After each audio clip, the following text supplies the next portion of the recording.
Hello everyone, this is my doctoral viva in the format of Autoethnotheatre.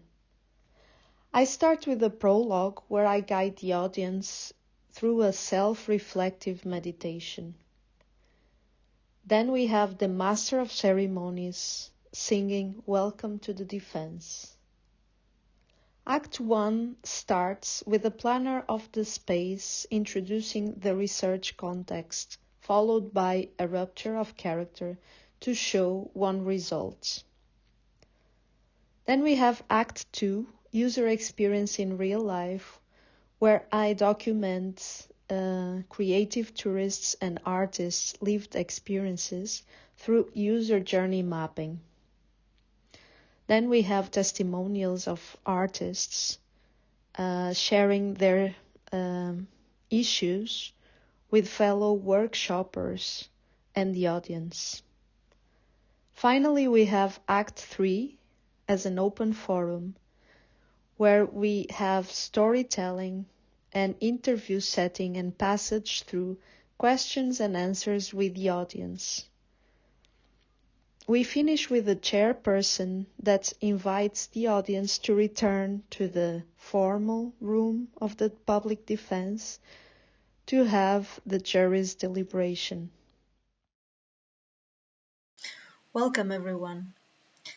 I'd like to start by asking you to take a moment of self-reflection with me. Just for a moment there. Let's use other senses and communication forms today. As you settle into this space, consider how your positionalities shape your professional journey. Who are you? How do all those layers of yours shape your work? And why do you do the work you do? Are you able to show up in your work? Take a moment to reflect on this.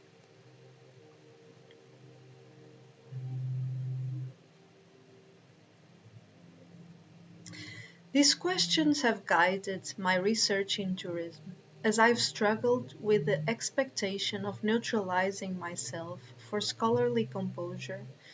But why separate mind and body and hide myself when our lived experiences shape our knowledge? Growing up in the Rome of Portugal, I saw how traditional values silenced diverse voices, women, individuals from former colonies, and people with diverse gender identities. By day, religion and social norms dominated public life, but by night, the city transformed into a space of resistance.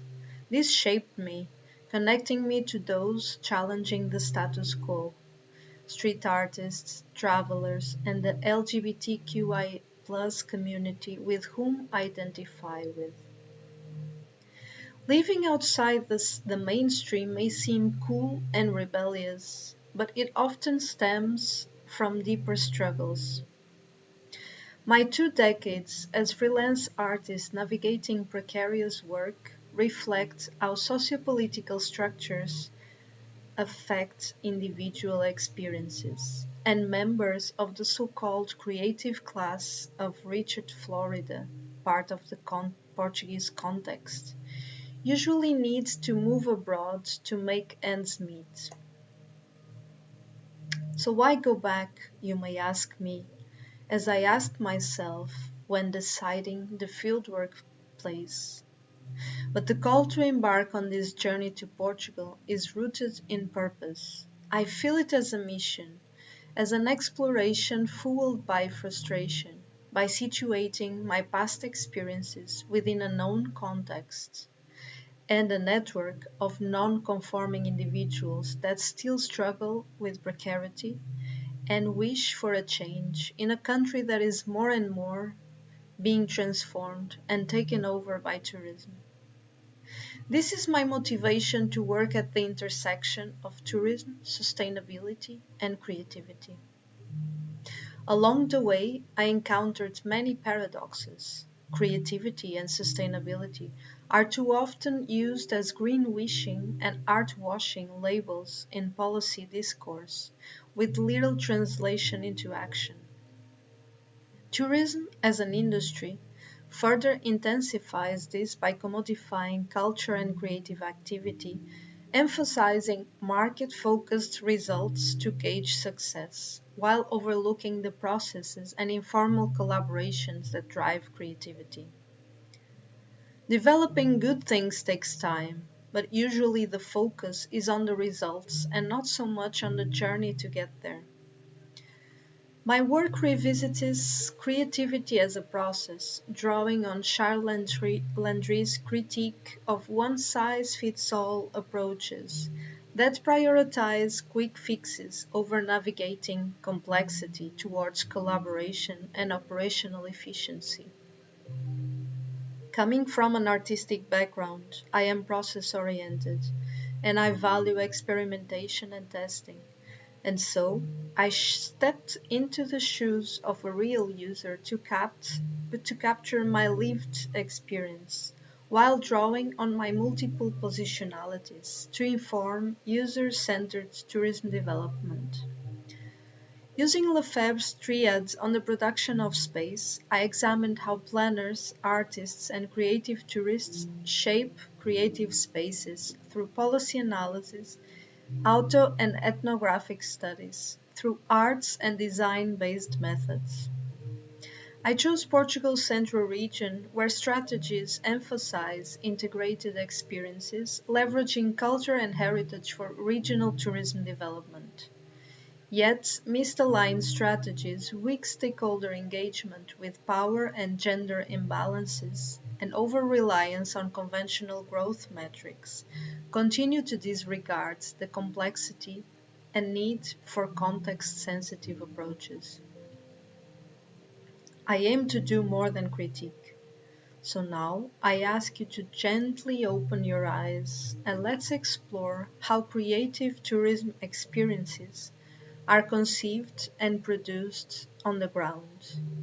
The next part you'll see is done to reflect on formal communication, institutional distance, and the potential of creative relational approaches like ethnotheatre as ways of knowing that support dialogical and dialectical research practices, giving visibility to different viewpoints and recognizing the body as a site of knowledge to humanize research.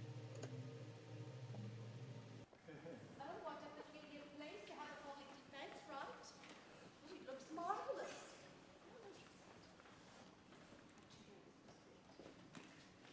Music match. Welcome to the defense. Have a look around. She found the perfect stage in this post-industrial ground. We got mountains of outdoors, some better, some worse. Can I interest you in eating? You won't be the first. Welcome to the defense. She has insights to share. Creative is you through growth, and there are gaps to repair. There's no need to panic. This isn't a test. For academic insights, just check this next. Welcome to the defense. Come and take a seat. Would you like to just observe or be a what I could give? Be arty, be bonded, not person, be brave. We got a different million ways to engage. Welcome to the defense. Put your cares aside. It's a bit of nothing, culture and rule for what applies. We got theories and methods and framework galore. And a bunch of different carrots. We were supposed to be 40, but now we only do. Welcome to the defense. Hold on to your socks, cause it's relevant to all the drama and the talks. It's spacious and quirky with makeshift and more. Don't act surprised, I know you like it for sure.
and creative organizations and institutions. However, we have difficulties in innovating tourism networks. Although Portugal is strong in terms of cultural and creative production, we still need to improve the value chain among various sectors, including marketing and final consumption.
A música que eu quero escolher é da música mais portuguesa que fiz mais.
folk group and being invited to showcase our music.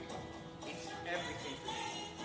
Where I'm from, in rural Portugal, we had to fight our fathers, our husbands, to be able to sing our songs. I'm glad you share our traditions.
We are transmitters and guardians of culture, and we use the aduf as the beating heart of our musical heritage. I merge traditional folklore with modern electronics to maintain the memory of my ancestors in this beautiful, rugged lands and bring their music as medicine to heal the heart of the earth and all the beings through dance.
are born within Óbidos castle walls are called topeiras, the moles, because there's a tunnel that leads directly to the castle, which was used by soldiers in the past.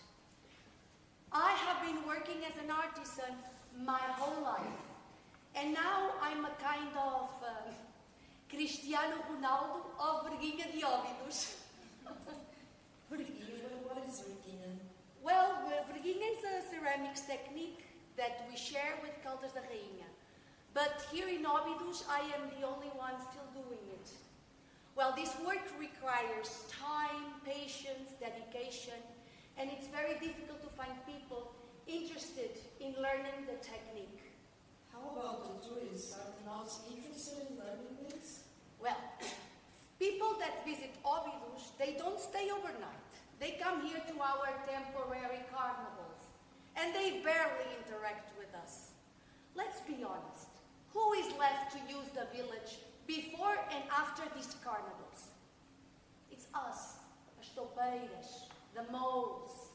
And we're becoming fewer and fewer living inside the walls, because our place is being taken over by these festivals and turned into an amusement park. We have the medieval, the Christmas, the chocolate market or festival, which basically attracts mass crowds of people who come here to feast, eat, drink, and leave our streets dirty with cups and pee. It's just horrible. And the only times they enter my workshop is to ask for directions, to use the toilet, or if there's a line of people blocking my entrance because they're buying ginginha next door, and I have to get out and make some noise, just so that I can have my entrance clear from the queue of people. It's impossible, really. Oh my, I'm sorry to hear. But are there any organizations or platforms where you can voice these concerns? Not really, I wish. We never had anybody like supporting our cause, listening to our concerns. It's quite difficult to get by. I feel really bad. I feel like I've been one of these tourists without realizing it. How can I be a better tourist? Well, I think that respect. If you respect that this is our home, this is where I live. You know, if there is respect and if there is an honest interest in our traditions, in what we do, the way we live, I think that's such a big difference. We welcome people. We want people to see how beautiful our place is, but with respect. How do you manage to survive? What you describe sounds terrible. Well, we survive. That's the thing. We survive. We manage to survive because some people, they like what we do. They appreciate. And we sell, well, I sell my stuff. And we can get by, but it's difficult. Thank you for asking. But you know, when we live in a situation, we don't always see a solution. But remember what you told me recently in the interview, in the beginning, when you were talking with me, that you learned this technique that you are explaining through a course from the unemployment center. How about if you propose now to them to do this course, since you are a Cristiano Ronaldo? Well, that's actually a nice idea. I never thought about that. Yeah. Thank you. Just making connections. Thank you. How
something, and yes, I want to improve my behavior as a tourist, and how can we do something as a tourist to be nice with the people who are living there, to feel good, and for me not feeling guilty because I'm such a consumer of point of view of services, of product of Portugal.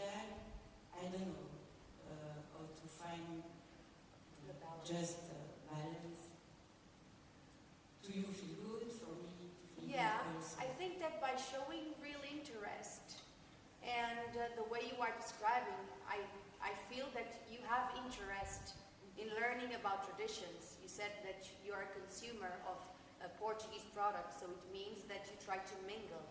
I think that trying to speak with the local artisans, local people, is a way to show that interest and to show respect. It's more like we want to feel seen because we are part. This is our home. No, it's not like we're just there passing by.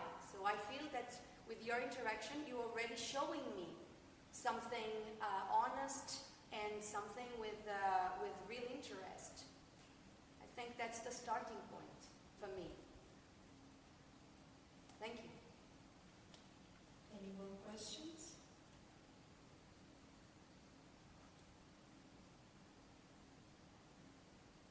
Okay, if there are no more questions, I'll give the words to the chairperson, but before we go, I just want you to give a hand to this amazing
Good morning, everyone.